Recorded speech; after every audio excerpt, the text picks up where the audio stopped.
pushing the boundaries of greatness. Exactly, and would they have been able, that's the question that I always ask myself, would they have been able to do this and keep this up, the relentlessness that they've shown without each other? If they was out on their own, no one else around, would they continue to have done this? That's the question I ask. I think they probably do add to the motivation. Yeah, 100%. I think all the great sportsmen in the world have always had that someone else to feed off. And I think this is another great rivalry in football. They don't talk about it.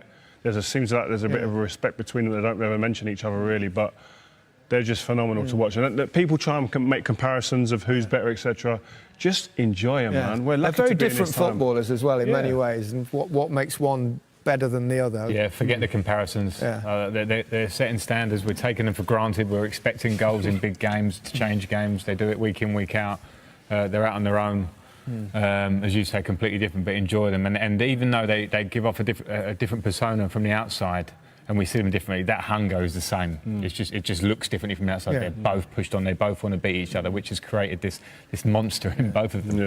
They both deliver at the right time. They both deliver in big games. We've seen them score in Champions League finals, in huge matches all over the world. They're different footballers. One's diminutive, one's a kind of Adonis, but they give so much to the game. Yeah, they do, and they create highlight reel after highlight reel after highlight reel, and it's just phenomenal. Just each game, even at the weekend just gone, Messi comes off the bench, rescues the game for Barcelona. They're doing it week in, week out, and we talk about players that get to the top. There's many players that get there and stay there for a year or two.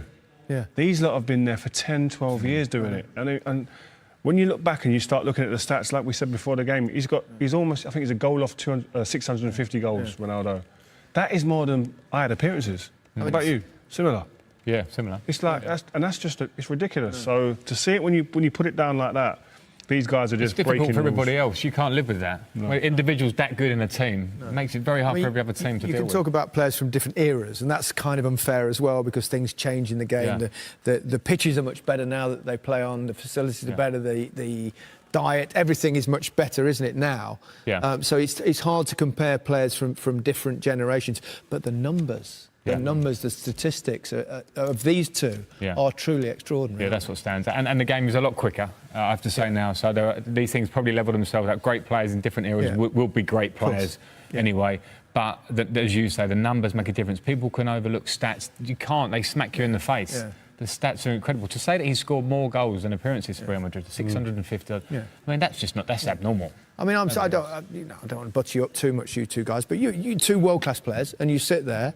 And we watch players and you're thinking, you're in awe of them in many ways, and they're at a different level to world class. Yeah, you can't look at that. Like, they're up there somewhere. And all the other players in the world, don't care what their egos are saying and what they think of themselves, they're looking up there going, I wish, and I can't get to that level. They ain't going to get to that level. It's just, it's like Frank said, it's abnormal.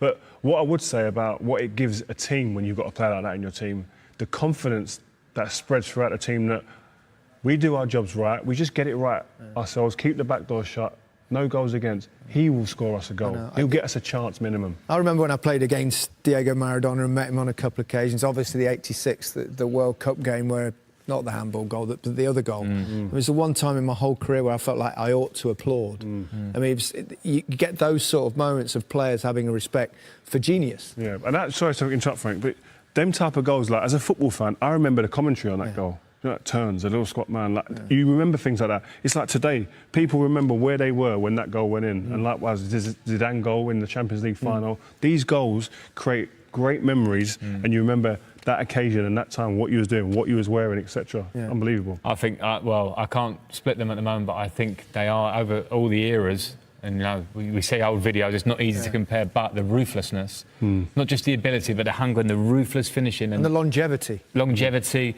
game after game, year after year, scoring in important games, things that we take for granted. It's not been done before to this level.